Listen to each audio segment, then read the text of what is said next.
Hello everyone, I'm Dr. Bhavna Joshi and I'm taking the subject childhood and growing up. So in this subject today we will be discussing about the psychosocial development theory which was given by Erik Erikson, and this topic is in your unit 1 of childhood and growing up, B.Ed 101. So let's start. Erik Erikson, who was born in 1902, was a stage theorist who took over Freud's controversial psychosexual theory, which we have already discussed, and he modified that story into the theory known as psychosocial theory of development, which consisted of 8 stages. So it was a modification of the theory which was given by Freud. So let's study with the what were the 8 stages of psychosocial theory. So before starting it, we need to understand what was the basic idea behind this theory. Erik Erikson said that the self in every human being starts to build at the age of early childhood and it continues throughout the life. So from the birth till the death, the formation of self goes on. There is modification, there is improvement in everything. So he says that Erik Erikson said that the process of development is the result of the interaction with social environment. Whatever type of social interaction a child is having with the immediate social environment, that will contribute largely to the process of development of the child. So when the child interact in the social environment, he come across various conflicts, or he used the word crisis. So the child faces specific conflicts and crisis. Now, if he said, if there is successful resolution of these conflicts and crises, automatically this will lead to the positive personality development of the child. And if by in case there is these crises and conflicts are not resolved successfully, then obviously it has a negative impact on the personality development of the child. So let's start with the 8 stages which were given by the Erik Erikson. Now, these are the 8 stages which you can see on your screen.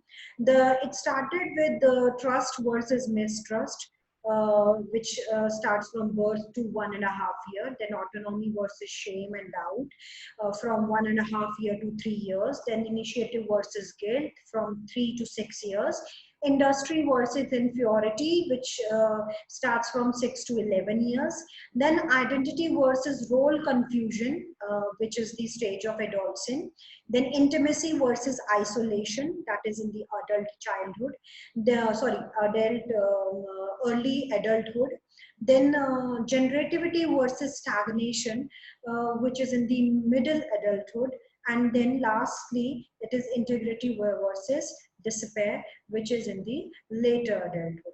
So in this lecture particularly, we will be studying about the first 4 stages of the psychosocial development. So the first stage is the stage of trust versus, which was called as the trust versus mistrust. This is the basic conflict which a child come across, and this stage is the stage of infancy, which starts from birth and goes till the 1.5 year of the child, that is the 18 month. At this particular stage, the main important event in the life of the child is the feeding, the milk which he is having. That is the important event which is happening in the life of the infant. So if Erik Erikson said that if there is favorable outcome of this conflict, then automatically the favorable outcome will be that there will be faith in the environment and future events, which means that Erik Erikson said that this is a stage of trust versus mistrust. It is a case where either the child will have the trust, full faith over the parent who is feeding him or her, or the caretaker who is taking care of him or her. So either he will have full trust or full faith on that person, or he will not trust that person. So like for example, if he is hungry and he is getting feed at a proper time, and fully fed, then automatically he will be have trust that okay, my mother is here, I will get feed, and I won't be hungry now. So he has that full faith over mother or the caretaker, who is, it could be grandparent also, who is taking care of that infant, because at this particular stage the important event is feeding. No, hunger is the main issue of the infant. So if that the outcome, this conflict is not resolved positively, so automatically the unfavorable outcome will be the child will be suspicious and fear for the future will be there in him. So the educational implication of this particular stage is take care of the physical need of the child consistently, because he or she is not in a stage where the infant can take care of himself or herself. So it is very important for the parents or the caretaker or the grandparents to take care of the physical need of the infant and give physical affection to the child, give him or her that love, show him that love, that we are there for you. So obviously the trust will cultivate in the child, and show the child that parent and caretaker are reliable and he can easily depend on him or her. So at this particular stage, it is very important to win the trust of the child. Now the next stage, the second stage is the stage of early childhood. Now this stage starts from 1.5 2 years to 3 years. So this stage is called as, the basic conflict over here is the autonomy versus shame or doubt, because the important event which is at this particular stage is toilet training. At this particular stage, parents or grandparents want the child to be independent, that he can go to the toilet and do the normal work on his own. So this toilet training is a very important milestone for a child to overcome, to achieve. So at this stage, if there is proper resolution of this event, if the child is able to easily trained in this toilet training, so automatically he will have that autonomy, he will have that independence, he will have that sense of self control on him. Whereas if this is this event is not done properly, is not resulted properly, the unfavorable outcome will be that there will be feeling of shame and doubt in the child, that the relatives and everyone will say, oh, the child is of 2 years and 3 years and he is not able to go to the toilet on his or her own. So there is a feeling of shame and doubt that in the mind of the child, that I am not able to control my urge to go to toilet, and he's not trained in this event, in this thing. So this will result in the unfavorable outcome, and that is the feeling of shame and doubt in the child. So the educational implication of this stages that provide consistent and reasonable discipline in child's life, give opportunities to students, and display positive role model. A teacher or a student or a parent needs to display a positive role model in front of the children, support student in their effort to plan and carry out activities, that he is able to independently work, he is able to do each and every, whether it is a small work or a big work in the eyes of the child, he is able to do it uh, you know on his own. That independence is there in him. So to develop autonomy in children and not shame is the resolution of this stage.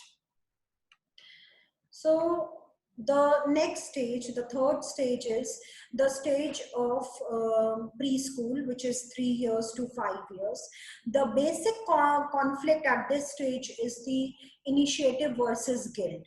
Why initiative versus guilt? Because the child at this stage, you can imagine that 3 to 5 years of age of child is a preschool child. He started going to school, he goes to play school, and at this particular stage the important event is the exploration. He tries to explore new things which come across, which he or she is coming across.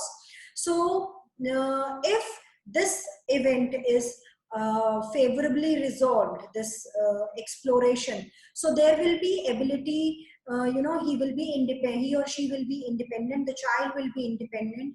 There will be an ability to be self-starter. That means he or she can do on his own every little or big thing, like for example dressing up, combing their hair, basic things are there. So if there is a favorable outcome, is the ability to be self-starter, and the unfavorable outcome will be that there will be a sense of guilt in the child that I'm not able to do this particular thing easily, and I don't have that skill to do this, I cannot do this. So the educational implication is support efforts to plan and carry out activities which help with realistic choices as per one's need. So it is very important to plan and give activities to the child which he or she is able to do on his own. There should be the goals should be realistic, provide opportunities for physical growth, physical development, cognitive development, and the social skill development. Now the next stage is the fourth stage, the stages of school stage. Now this stage, the age group is 6 to 12 years. The basic conflict of this stage is industry versus inferiority. And the important event of this stage is school. That means the main focus of this age group, that is 6 to 12 years, is school. School work, to adjust in school, to be in school, to excel in school. Everything, the whole life of the child revolves around school only. Passing the test, preparing for test, doing homework, answering in the class, everything is focused to school only. So what is the, if there is favorable, favorable outcome of this stage will be ability to learn how things work, how basically the things are working. If there is a favorable outcome, he will be able to learn about how things are working. And the unfavorable outcome will be that there will be sense of inferiority as how things work. The child is not able to do things on his own, so there will be a sense of inferiority as how things will work. So the educational implication of this stage is give opportunities for children to achieve recognition and praise by making things. So it is very important to give opportunities to the children, that the child should be able to do the work on his own, and whenever he is doing it correctly, he should be given that recognition and praise in a matter or two. So children learn to form social relationship at this stage, because school, I said school is the main focus. So their social relationship is concerned with the teacher, with the peer group in which they are studying. So he at this stage he learns to form social relationships. Success leads to a feeling of competence, and failure leads to a feeling of inferiority. That is why this stage is called as industry versus inferiority.